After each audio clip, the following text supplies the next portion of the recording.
Welcome back to our QuickBooks Online course. So what I want to do now is walk you through how to actually navigate QuickBooks Online. So the most common tools that you're going to use are going to be this plus new icon, which is basically a quick menu option for almost all of the things that you'll do inside of QuickBooks Online. So you can see it's organized into 4 different columns. You have customers, you have vendors, you have team, and you have other. And again, we'll go through all of these in upcoming videos in detail. Now, you also have an option for bookmarks. So one of my favorite things to do is to bookmark bank transactions because that's something I use every single time I log into QuickBooks Online. And I will show you how to customize these bookmarks as we go. All right, so let's talk about this left-hand menu here. It's really gotten long. There's a lot of items in here. And let me just tell you, there are several different ways to access every single thing in QuickBooks Online. So this menu just keeps getting more and more convoluted. So I'm going to walk you through it, but don't worry. I know it's a lot to remember, but you're really probably only going to use a handful of these items. And those items that you're going to use all the time, I'm going to show you how to bookmark them. So let's start here with the dashboard. So when you first sign in, it's automatically taking you here to this home dashboard, and you can customize the layout of this dashboard. So if you like having these little charts and graphs here, you can customize this dashboard. You can customize which shortcuts are showing. So depending on what tasks you plan to do in QuickBooks, you can put little shortcuts here. So maybe if you regularly have to create sales receipts, you can add that. And when you click on it, it takes you straight to that form. So if I clicked edit here, again, all I could choose if I want to put create sales receipts on there. If I want to change the order, maybe that's all I'm doing. Maybe my role is to enter sales receipts. I could drag it to the top, hit save, and now it's going to be the first shortcut there. But don't worry. Like I mentioned, there are several ways to get to everything. So you have your shortcuts here, but I also could do plus new, and under customers, I could create a sales receipt right here as well. You'll have options to do it under the customer menu. It's really all over the place, but that's okay. So this is your dashboard. Once you get QuickBooks set up, once you get your transactions recorded, this will be more useful to you to come back and decide which graphs and charts and shortcuts you want to add here. All right, so under transactions, the number one thing you'll need to do is update your bank transactions. So I'm going to click on bank transactions here. You'll notice that the same menus that are here are also listed across the top here. So again, they're going to give you many, many ways to get to everything you need. In an upcoming video, I'm going to show you how to actually connect your bank accounts here. For now, I just want you to be familiar with where this is. Now, they also have this tab called App Transactions. Don't worry, don't use this yet, okay? The biggest mistakes that I see people make in their QuickBooks Online almost always are tied to connecting external apps, and they're connected incorrectly and cause a huge mess. So I would wait until you're more comfortable with QuickBooks, until you know that you have all your transactions flowing in the correct way before you go and add apps. Now they also have this Receipts tab. And it is cool that you can attach receipts to QuickBooks, but I will point out you don't need to do that. You actually could store your receipts, either you keep the hard copies or you put them in your Google Drive or however you like to store them, because if you ever decide to cancel your QuickBooks Online subscription, well, guess what? All your receipts were stored in there. So you either have to sit there and download all of them and reorganize them anyway, or you lose them. So I don't personally attach receipts to QuickBooks Online unless the receipt is something that my client is able to, let's say that you have job costing that needs to be done. And let's say you have a receipt and you want to put which customer that receipt relates to, and you write it on the receipt, you snap a photo with the app, and it uploads it here to QuickBooks. Well, then that's useful because it's saving a step. It's communicating to your bookkeeper or whoever you have categorizing transactions where that needs to go. And so then the receipt feature is actually useful.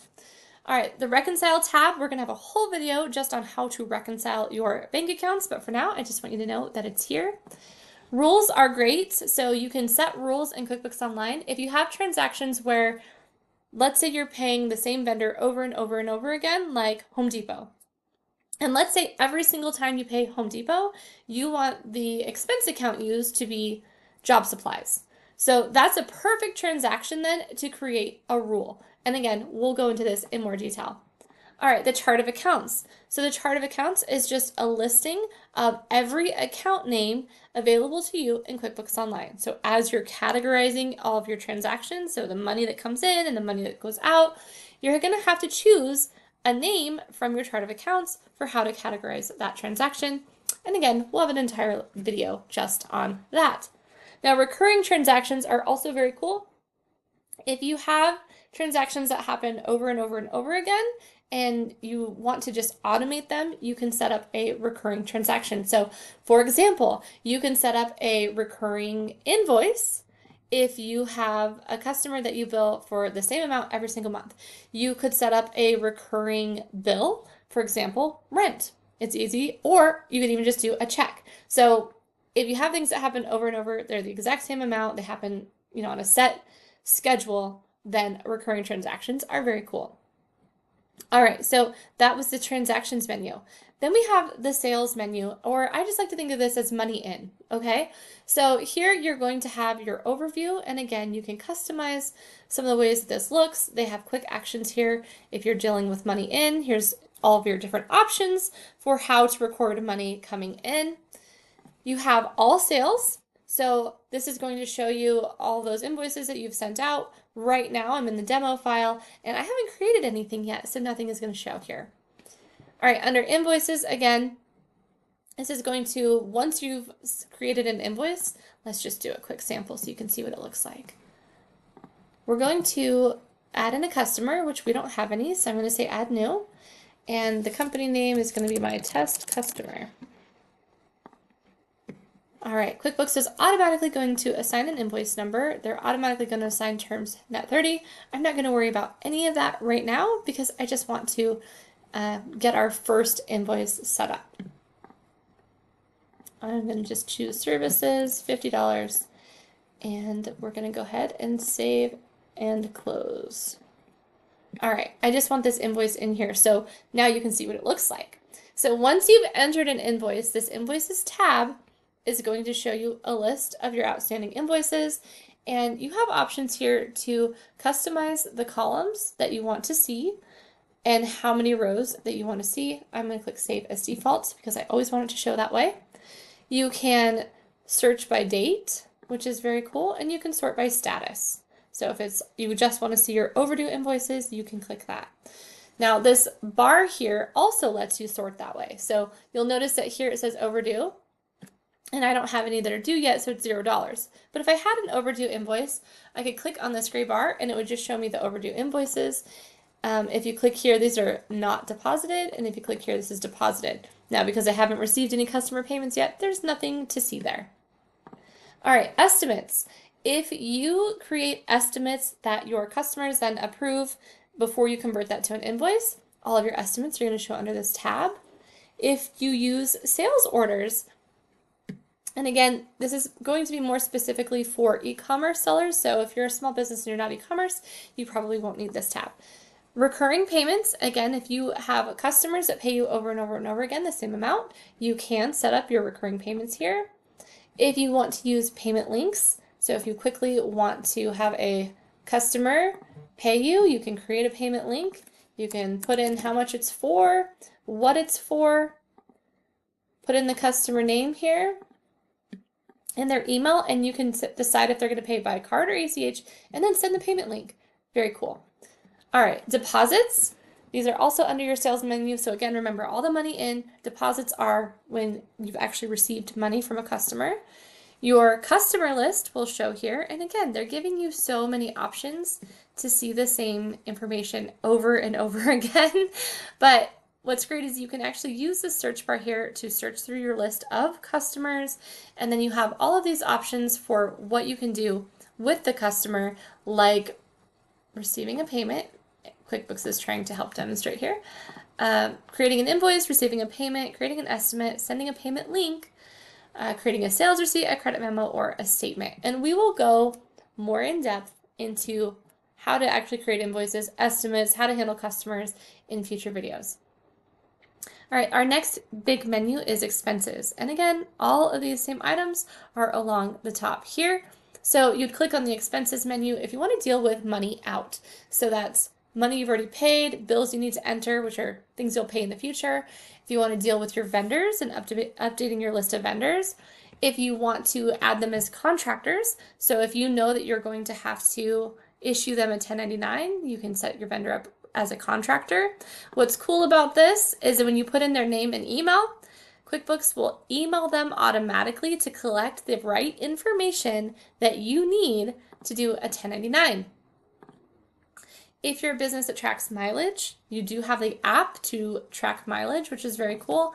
And then if you do decide to issue 1099s using QuickBooks, they have a really simple process right here inside of QBO to pull all the information straight from your contractors and prepare those 1099s. So I like to use that. All right, so what's interesting is we have our sales menu, and in our sales menu, we already have customers. Well, you also have another menu here for customers. Seems a little bit redundant to me, but again, that's, we don't have control over that. So you have the same customers menu right here, and then marketing. So QuickBooks is trying to get into everything apparently. And so I think they've acquired MailChimp, which is a marketing tool.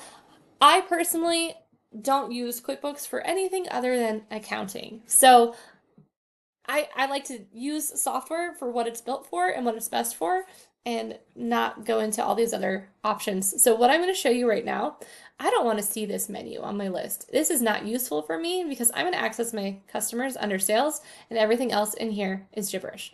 So I'm going to click on this pencil icon to customize my menu, and I'm going to find customers and leads, and I'm going to uncheck it because I don't want it there anymore. All right, and then I'm going to hit save, and now it's a little bit cleaner. All right, then the next menu item is reports. So QuickBooks Online, behind the scenes, as you enter transactions, it's automatically creating all of your reports for you. Now we will go into detail on the profit and loss and the balance sheet, the AR aging summary in upcoming lessons, but I just want you to know that you have the standard reports, but you can customize reports as well. And so when you start with a report, you customize it, you can save it. It'll save it here in this custom reports section. They also have some management reports, which you may or may not find useful. I personally don't tend to use their management reports, but if you wanted to, you could come check them out, hit preview, and it's basically it's your profit and loss and your balance sheet. It's just compiling them for you. So it's entirely up to you if you'd like to use any of those. All right, payroll. If you're using payroll, this is where you would go to add your employees. It's interesting that they put contractors here because contractors are not payroll. By definition, they're going to get a 1099, but it's nice just to track, I guess, all of your people together. And workers' comp. Now, I don't use QuickBooks Payroll, and I don't personally recommend QuickBooks Payroll either. So I'm going to remove this from my menu, and I'm also going to remove time because since I'm not doing payroll, I'm also not doing timesheets in QuickBooks. If you do have employees and you want to use QuickBooks Time, they do have some good apps for this. They acquired another company, it was T-Sheets, prior to this, that their whole business was time tracking. So they actually built a really great piece of software, and then Intuit acquired them. And so if you use QuickBooks Time, it used to be T-Sheets. And again, I'm not going to have employees, so I'm going to go ahead and remove both of those from my menu as well, so it's getting a lot more manageable. All right, under taxes, we have sales tax, income tax, and 1099 filings. If you are using sales tax, there is a built-in tool right here in QuickBooks Online to calculate all of your sales tax transactions. So if you're going to sell something that needs sales tax, you'd want to keep this menu. Or if you have employees in payroll, you're going to find the income tax filings here.